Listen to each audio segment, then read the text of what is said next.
Hey everybody, it's time for our annual end-of-year Hollandays Sale. This is our ninth time doing this sale.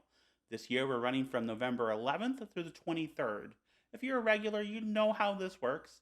It's $5 off each of our box games. If you spend at least $100, you'll get another 10% off your order. We're going to offer some accessories, canvas maps, dice trays, dice towers, etc. that you can pick up during this sale that we don't offer usually. One more thing, if you buy at least two games or expansions, not including those accessories, we'll also give you this year's free card game.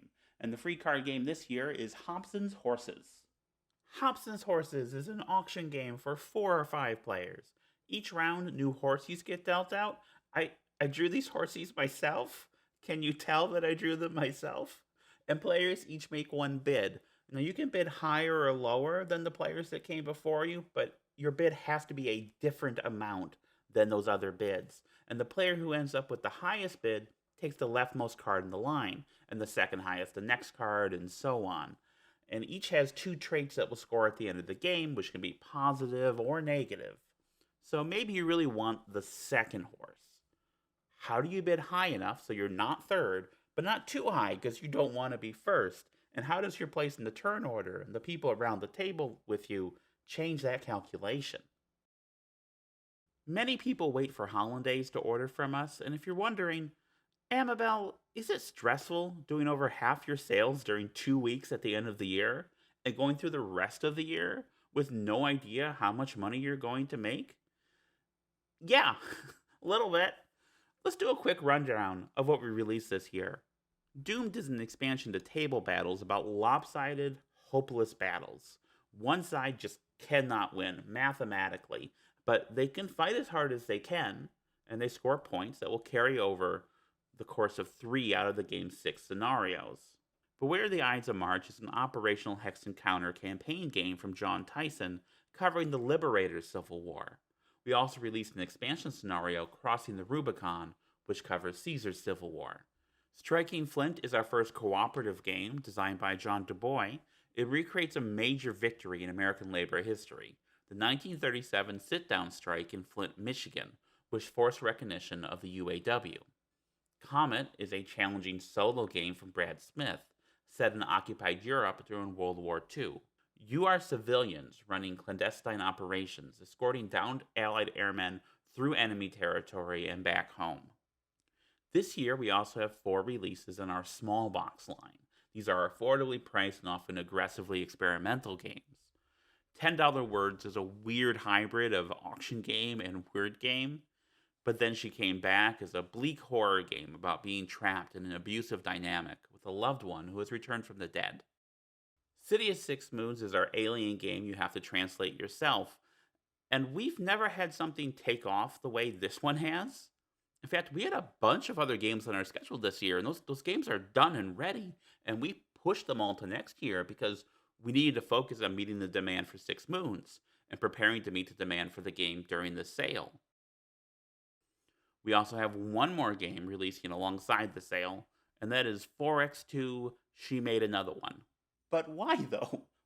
Why did she do another one? Why did I do this? Well, the original game was published 7 years ago and was designed 7 years before that. One of the first games that I designed. And I approach games a lot differently now than I did when I was first starting out. In this game, we're trading currencies, which only have value relative to each other. Let's say one United States dollar is worth one Great British pound and 1.5 euros, and 1 euro is worth 2 pounds. I have $2 and I want to turn those into pounds. So I could just trade $2 for 2 pounds. Or I could trade $2 for 3 euros and 3 euros for 6 pounds. 6 is a bigger number than 2. I looked into it. The math checks out. And that's what this game is. Except instead of 3 currencies with 3 exchange rates, there are 6 currencies with 15 exchange rates. You probably know at this point if you should keep watching this part or skip to the next chapter. Each player starts the game with an identical set of action tokens. On your go, you use one of these tokens, putting it into a pool, and then you take that action. This one invests in a currency, strengthening it relative to the other 5.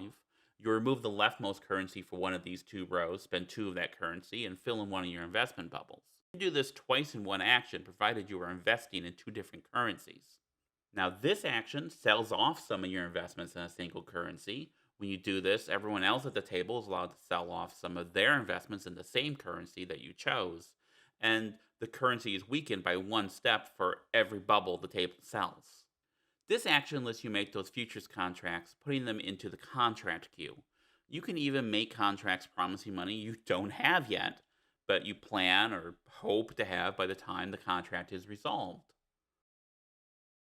Speaking of, the resolve action fires off the next item or the next two items, your choice. It's also how you refill your hand up to 5, taking spent action tokens in order from the left of the pool.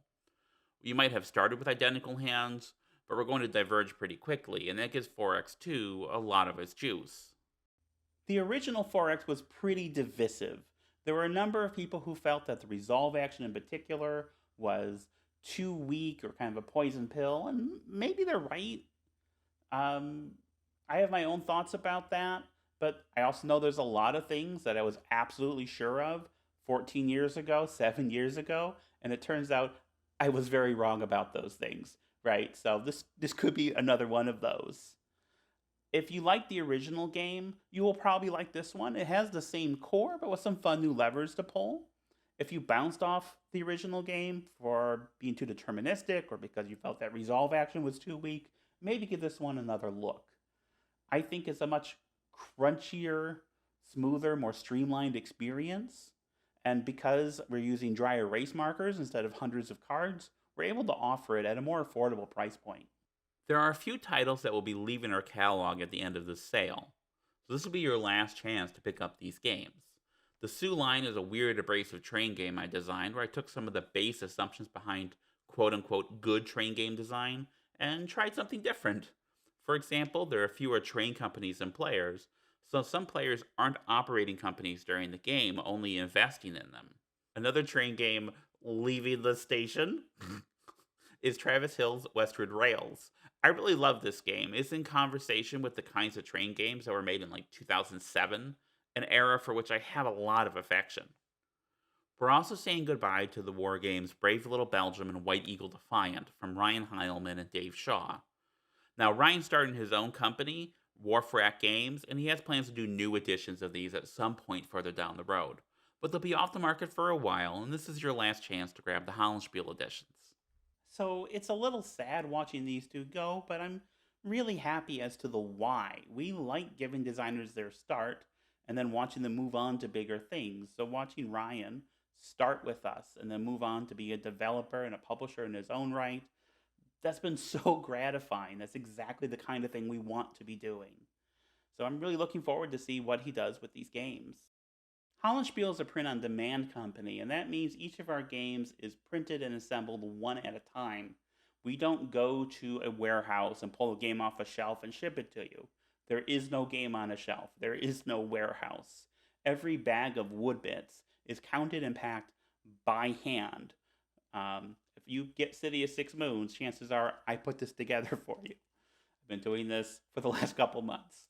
And all that takes time, right? So it can take up to 2 weeks for the orders to ship under our normal volumes.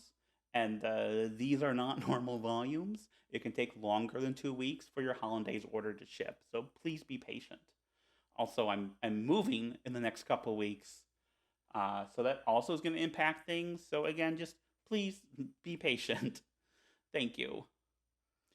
Quick programming note, if you mostly follow this channel for the video essays, obviously with all this stuff going on and the move, I don't also have the time and energy to write, shoot, and edit another video essay.